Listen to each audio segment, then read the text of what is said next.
अस्सलाम वालेकुम मां जी। देख भला माले कैसे लग रहे हैं मां जी? सोहने लग पता देख ले ते मेरे तो बाद वाले सारे आंडियां गुआंढियां ते परनेकन ते मां जी मेरा भी हुन तो कर अच्छा तेन माल दी पट्ठा दी कौन ते परनीवा दा बड़ा तेन चाह मां चढ़ा जी माल तो भी अल्लाह कर सी हो जाए चलो रोटियां पकाने तू सौखी हो जावेंदी। तेन बड़ा चाह आएगा मां जी कुछ शायद दी मान ना मेरा दिल आया तो मैंने अगले दिन किसी ने कहा उनका रिश्ता हो रहा है।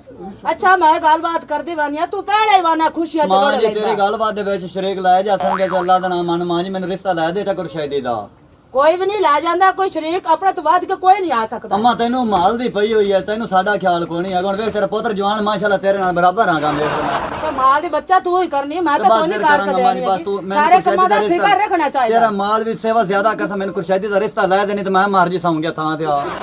अच्छा तेरी मासी मन को पूछया है तो मैं जाके ना कुछ मासी राजी है मासड़ नहीं मनदा है क्या मासी तो राजी है मैनू वो तो चाहती है मासड़ नहीं मनदा है क्या जिस हाल विच भी मनाया जांदा तू मना ले बैठ के मेरी गल सुन ले चल बाऊ हां तू हौली तो गारते आ मैं लगी वानिया पुछण नु ते बगारते मैं नहीं करिंदी होंदी है तू तो खुश जवाना लोड़ा लेंदा ये तमाना गल्ला होंदी आंदियां। अम्मा किन्ना क तमन रखा मैं तो हौले पीछे वाले वेख आंड गुआंढ हौले हैं ते उंज भी कमजोर हैं ते पर नहीं गिनता अपन के दी कमी अल्लाह दा शुक्र अपने को माल दा अपने को वेख ले जमीन में ते क्यों तू क्यों देर कीती खड़ी है तेरे मैं ना खुशियां ना मेहंदिया ला सा तेरी गडोलिया बरसा तेरी जंजू चाड़ सा दी मैं सारे सगन में करे सा दी तेरे कार लमी भाई आदी मर्जी मुड़ करनी है मर्जी क्या तू और तक मैं वेखना आज मैनू केडा चाह चढ़े ते मैं वेख ले मां मेरे तू मेरे पल्ले की पांदी पईयां ले सारा कोई पल्ले तेरे पास है मावन बड़ा फिकर होंदा है ना चल मुड़ कर ले फिकर तू भाई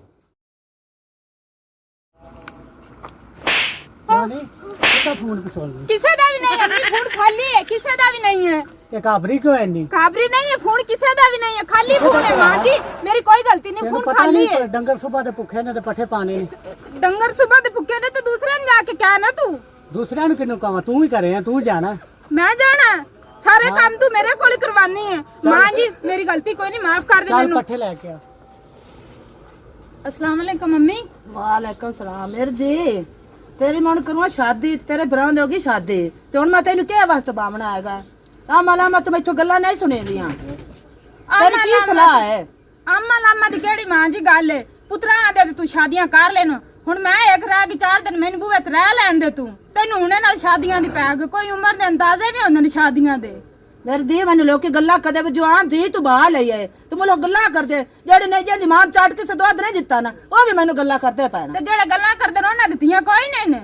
ओ लोकी आद गल नु कोई नहीं वेंदा हैगा आदि गल कोई नहीं वेंदा ते तू बा लोकां दे पिछे लगी रह तेनू हुणे नाल मेरी शादियां दी पैग तेरियां नौवां तेरी धीयां मैं रोटियां तैनू पका के देनी मंजर तैनू सवार के देनी हाले तू मेरे ते नाराज रहनी बगैरती आ किस गल नु वेखो जो कज्जा करने मैं तेनू उठा देवा गंदे आके मैं तेनू उठावना आएगा बगैरती मुंह ना मारे कर मैं तेनू लितरा ना खड़ो जाना बात जिथे कर देवेंगे ठीक हो गया हुण मैं तेनू दसा भी मेरा फलाने ना रिश्ता कर बाजी बस आ गल तू कर का सलूक ना तू तार वाले लड़दे ही वाने है कि कोई तलीम आई तेरे दियां वाली तलीम हैगी है मैनू क्यों नहीं तू मेरी मां है मेरी अदब दी जगह है तलीम कोई नहीं सारा काम ही तू मेरे कोल करवानी है पुत्रा ने वेला बिठा के खवानी नौवन मंजा ते चढ़ानी उल्टा मेरे ते आ जानी है नौवा मेरा नहीं कर दिया तू ही मैनू संभालना हैगा कहां संभालना घर नहीं कोई संभाल दिया भाई साहब क्यों छोरी नाल झगड़ा लाई खड़ी तुसी चाह पीवो ना आवे तू ना विच मुंह मारे ना बोला कर ऐसी निकल जाई तो तू इन्हें चम्मा बांध लेनी केड़ा तेरा तरीका शिकायत मैनू मार दी हैगी तू चुप कर हुन रो ना इन्हें मैं गल चंगा कर करिए बगैरतियां चंगा करनिया तेनू पुत्रा इहदे तेरा चाह लेंदी खलोता नोह ने पका दी उल्टा गल्ला करदी पई है हां एस पकवाई है नौवा आडिया चंगा कोई नहीं जड़ सद खिदमत करे नहीं मेरे भरा चंगे ने जिड्डी भी ਤੁਹਾਡੀ सेवा कर ला जिड्डी तुसां गिला ही करना ये तो मैं शुरू तो लेके वेंदा हमना आ गया रन्नू तू हैगा तुसे लगदा नहीं सवाणिया मगर तुसे मां पर चंगा नहीं समझदे ना जैसा तेरा मतलब परनिवल निकल गया वहां तुझे चंगा नहीं जानना ते ना परनावे इंदी हुन कार के दी पई खड़ी कोई तसल्ली दा घर लब से कुछ चंगा ते ਅਸੀਂ कार ली ਅਸੀਂ बैठनी है सानू निगे नहीं आंदी नाला इन शादियां दे क्यों पई एंदे बूए ते दो डंगर ने सोचदी है बे कुरशाई दे दाज ते ना लग जावे ता आंदी काला कर लवा पुत्रा ने कमाईया ते कर लवे बड़ी ਅਸੀਂ ਆਲੇ ਸ਼ੌਕ ਤੇ ਰਹੀ ਨਾਲ ओ कर तेरे फिरा कमाईत के लावने रुपया तो देख राज नगले आ दे वक्त शाम दे ता दे राशन लेंदे समानिया दे अगले जा जांदे मेकअप तैयार कर लेंदे तू चाह पी मज्जा उन्हां दे दूध पीती जानी चावा उन्हां दी तू पीती जानी हाले तेरा नहीं पुत्र कर दे तू तेरे प्यो दा माल है तो मैं ओना चो दाज बनावना ए कंजूसी कोई नहीं है देवरे कदे कपड़े ते ला दित्ते ना लेके देवन मेरे भरा ते तो भरावा मगर बड़ा लगनी है बाजे तो मेरे भरा कहणगे मैं शादी कर लांगी तू मैनू माइक मां के देंदी मैं बैठी हां मैं दी मर्जी करनी है जिंदा तक मेरी मर्जी चलनी है ਚਲੋ ਉਹ ਕਰ ਲੈ ਤੇਰੀ ਮਰਜ਼ੀ ਚੱਲ ਸੀ ਜੇ ਸਾਡਾ ਪਿਓ ਵੀ ਤਾਂ ਕਿਸੇ ਖਾਤੇ ਲਾਦ ਕੇ ਤੂੰ ਆਦੀ ਮਰਜ਼ੀ ਕਰਨੀ ਸਾਡੇ ਪਿਓ ਦਾ ਰਾਜ ਦਖਲ ਅੰਦਾਜ਼ ਕੋਣੀ ਵਿੱਚ ਦੇਖ ਦਲਾ ਦੇਖ ਕੋਈ ਨਹੀਂ ਹੈਗਾ ਉਹ ਜਿੱਡੂ ਏ